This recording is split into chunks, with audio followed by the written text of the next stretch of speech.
Y estamos de regreso aquí en Cuesta Arriba, Salud Financiera. Gracias por acompañarnos y seguir con nosotros, como todos los días a las 12 del mediodía en el 8.3 de Televisión Abierta. Y también recuerde que nos puede seguir en unife.mx en la sección de streaming. También a las 12 del día puede dar seguimiento a los contenidos que preparamos para usted, para que esté enterado de las noticias económicas, financieras y de negocios más importantes y que influyen también en su toma de decisiones. Y precisamente vamos a platicar sobre un estudio que presentó el Coneval, un análisis cualitativo sobre el derecho a la salud, el cual pues permite, conocer la perspectiva de las personas usuarias respecto a la accesibilidad, a la disponibilidad y calidad de los servicios de salud en nuestro país. Y qué mejor que hacerlo, y agradezco mucho esta comunicación con el doctor José Nabor Cruz Marcelo. Él es el secretario ejecutivo del Coneval. Doctor, ¿cómo está? Muy buenas tardes, gracias por esta comunicación. ¿Qué tal, mi estimado? Muy buenas tardes, un gusto platicar contigo y todo tu auditorio. Gracias, doctor José Nabor Cruz. Y bueno, para que nos platique sobre este análisis cualitativo que llama la atención, porque además es un tema pues sensible, un tema delicado. Los servicios de salud pues han estado siempre en el ojo del huracán, con muchas críticas, afectadas generalmente muchas de las poblaciones más vulnerables. Pero de acuerdo con este análisis que presentan, ¿cuáles son los datos más importantes, más relevantes que las personas que nos ven en este momento pues tienen que saber, doctor? Claro que sí, con mucho gusto. Efectivamente, te comento que a inicios de esta semana dimos a conocer este estudio diagnóstico sobre el derecho a la salud 2023 desde una perspectiva cualitativa. Y comenzaré esta primera intervención explicándole a tu auditorio cuál fue el mecanismo y la metodología en cuanto al levantamiento de información que aplicó el Coneval para realizar este estudio. En primera instancia, debo decirte, este análisis tiene como fundamentación un muy robusto trabajo de campo que realizamos desde el Coneval entre septiembre y noviembre de 2022 en entidades federativas como fueron Chiapas, Nayarit, Michoacán, Querétaro, Tlaxcala y Baja California Sur. En estas entidades de la República realizamos 124 entrevistas, 124 cuestionarios en los cuales lo dividimos de la siguiente manera. El 44% de estas entrevistas se llevaron a cabo a personas usuarias de servicios de salud. En ese sentido, 36 entrevistas a quienes acudieron a instancias públicas de salud y 45 entrevistas a quienes fueron atendidas en instancias de salud privadas. ¿Por qué razón? En esta primera parte que deseábamos conocer de alguna manera cuál era el grado de satisfacción o inclusive también del acceso efectivo a su derecho a salud de las personas que demandaron una atención médica y que fueron atendidas ya sea en un servicio público o en un servicio privado de salud. Y otro componente de entrevistas, del total que aplicamos, 43 entrevistas fueron a personas funcionarias de los servicios de salud. ¿Eso por qué razón? Porque también en la parte analítica de este estudio tenemos un componente de cuál ha sido la visión y la evolución que tuvieron los funcionarios administrativos en el ámbito estatal, justo en el marco, también debo decírtelo, en este estudio se enmarca justo en la transición normativa jurídica que tuvieron los servicios estatales de salud. El origen de este estudio partía justamente de la transición de Seguro Popular al INSABI, pero también tuvimos que adecuar un poco las reflexiones finales del estudio en lo que al inicio de este año se tomó como decisión por parte del gobierno federal de transitar a la iniciativa IMSS Bienestar, dejando atrás el tema del INSABI. Entonces, por eso también era importante tener las reflexiones de los funcionarios administrativos de los servicios de salud estatales del país. Y viendo, lo que hicieron, porque además llama la atención esto, doctor, precisamente que comenzamos este sexenio con la desaparición del Seguro Popular, después se instaura el INSABI y vamos a terminar el sexenio ya sin el INSABI, y esto creo que es un tema a analizar, pero precisamente sobre ello, pues quien lo puede padecer o beneficiarse en su caso, pues es la población. De acuerdo con este análisis, que además vale la pena mencionarlo, es cualitativo, ¿cuáles son los problemas a los que se enfrenta presenta la población y podemos referirnos a la población más vulnerable en cuanto al sistema de salud. ¿Qué detectaron ahí, doctor? Claro que sí. Por un lado, confirmamos lo que con algunos otros indicadores teníamos en el radar, y esto es que de los 3 distintos niveles de atención que cuenta el sistema de salud mexicano, el del primer nivel, es decir, básicamente clínicas de atención para consultas ambulatorias, tenemos una muy amplia infraestructura a lo largo del territorio nacional. Sin embargo, otro de los elementos que también analizamos en este ámbito de la atención médica de primer nivel es que evidentemente hay áreas de oportunidad para mejorar en cuanto, pongo ejemplos muy particulares, implementación de tecnologías para la asignación de citas, también la reducción en cuanto a una mejor programación de las citas médicas para reducir los tiempos de espera, o inclusive también la parte del mantenimiento y limpieza de las unidades médicas. Consideramos que evidentemente hay un reforzamiento, se podría dar en esos ámbitos para las unidades de atención médicas de primer nivel. Otro primer hallazgo que también destacamos en aquellos estados que te mencioné que realizamos este trabajo de campo fue que también se confirma una tendencia que ya previamente tenemos visualizada desde el Coneval con datos de encuestas pasadas, y esto es que se ha incrementado mucho la demanda de servicios de salud de consultorios adyacentes a farmacias. No solamente esto se da principalmente en las zonas urbanas de nuestro país, y claramente esto se da por algunos factores. Por un lado, el gran número ya que ahora mismo existe de estos consultorios adyacentes a farmacias, pero claramente, aunque por un lado es una ventaja que hubiera esta cobertura privada, al finalmente es un servicio médico privado que se otorga a los pacientes para que pueda también incluirse como una atención médica del primer nivel de salud, de estos, insisto, 3 niveles que conocemos para la oferta de salud público-privada del país, pero desafortunadamente también con la información que retomamos, claramente tiene que crearse un régimen del gobierno, del Estado, que supervise y controle la expansión de este subsistema privado, particularmente por el rápido crecimiento que ya te he comentado, y también un poco este sistema de supervisión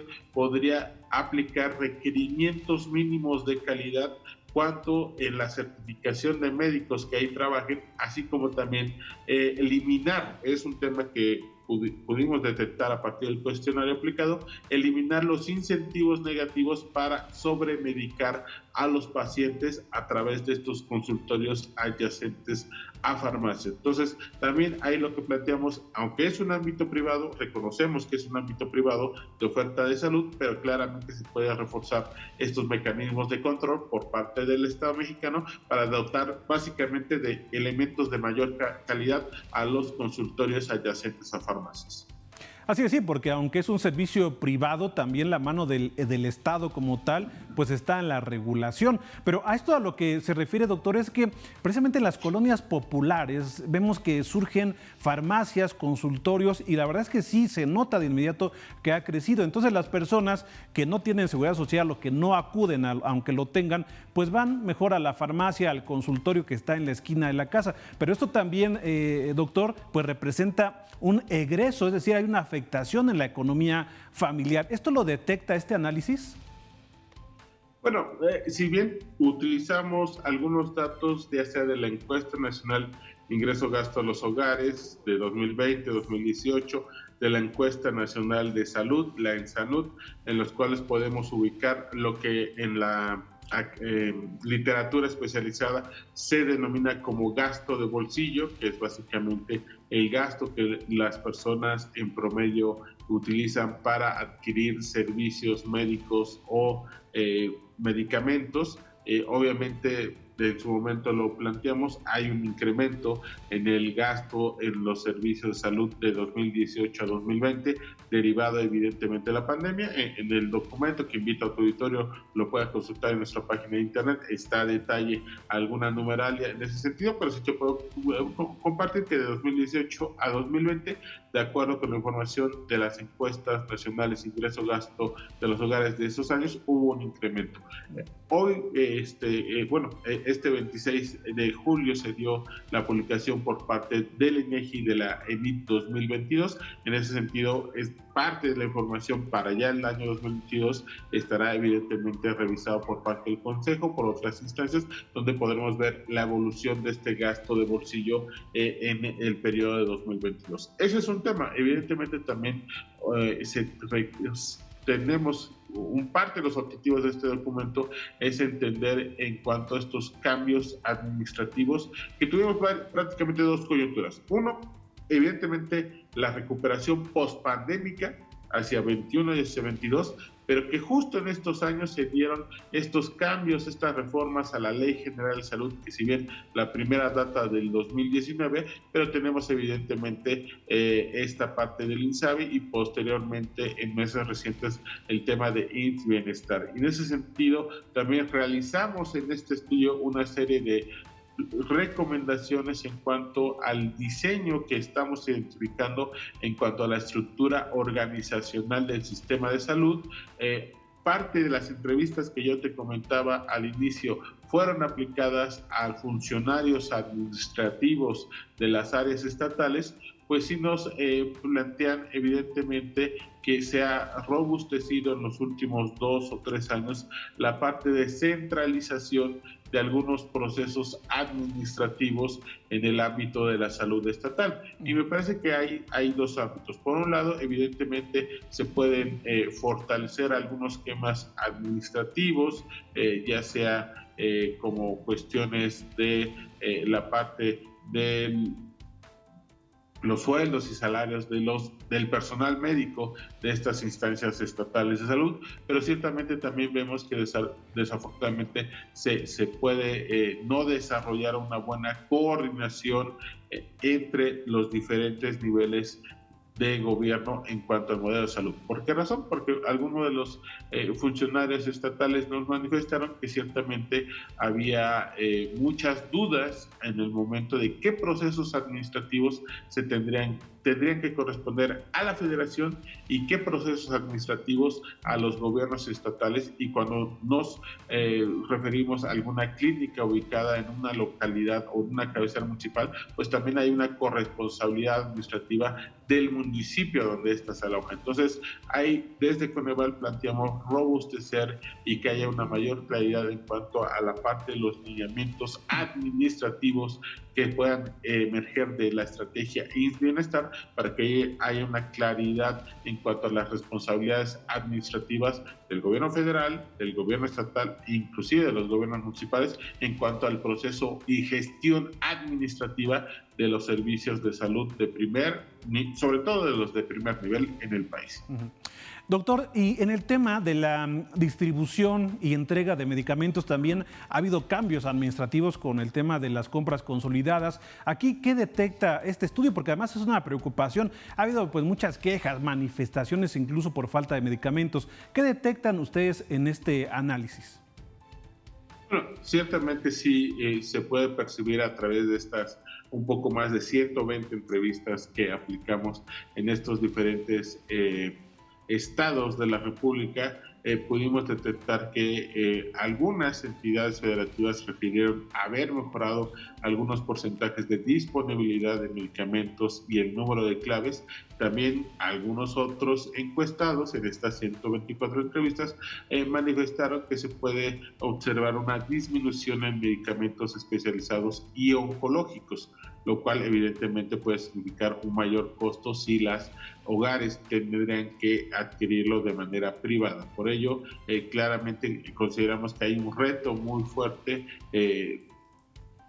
actual pero yo diría de corto, mediano e inclusive de largo plazo, el reto en cuanto a garantizar la distribución oportuna para las entidades federativas, que éstas puedan disponer de los insumos médicos necesarios para brindar atención adecuada. Y en ese sentido, evidentemente es parte de lo que, insisto, tendría que quedar muy bien establecidos los procesos administrativos al interior de probablemente los lineamientos generales que se estén desarrollando a partir de la formalización de la estrategia IMSS Bienestar, y que consideramos es ahora mismo un momento muy oportuno para que queden muy bien definidos esos procesos administrativos y las corresponsabilidades que haya en el proceso de distribución de medicamentos y algunos otros mecanismos de distribución desde la centralización, desde las instancias de salud federales hacia las diferentes entidades de salud estatales del país.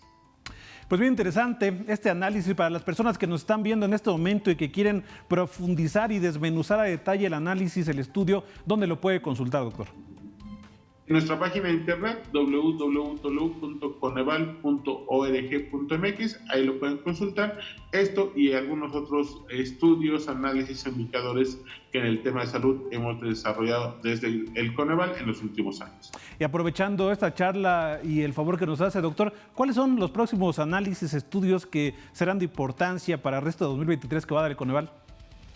Varios. Tenemos prácticamente en la siguiente semana la publicación del documento Consideraciones para el proceso presupuestario 2024. Es un análisis que hacemos todos los años y entregamos a la Comisión de Presupuesto de la Cámara de Diputados justo para la discusión del paquete presupuestario de cada año. Obviamente este documento será público y estará también alojado en la página de internet. A mediados del mes de agosto vamos a actualizar nuestro inventario de programas sociales, que tenemos ahí la desagregación federal, estatal y municipal de todas las intervenciones que identificamos que en el ámbito social y bienestar se están llevando a cabo en los 3 niveles de gobierno de nuestro país. Y hacia finales del mes de agosto también vamos a publicar los niveles de pobreza laboral correspondientes al segundo trimestre 2023. Entonces tenemos mucha información que en este mes de agosto nada más vamos a estar publicando, y que invito al auditorio a estar pendientes en nuestras redes sociales y nuestra página de internet del Coneval.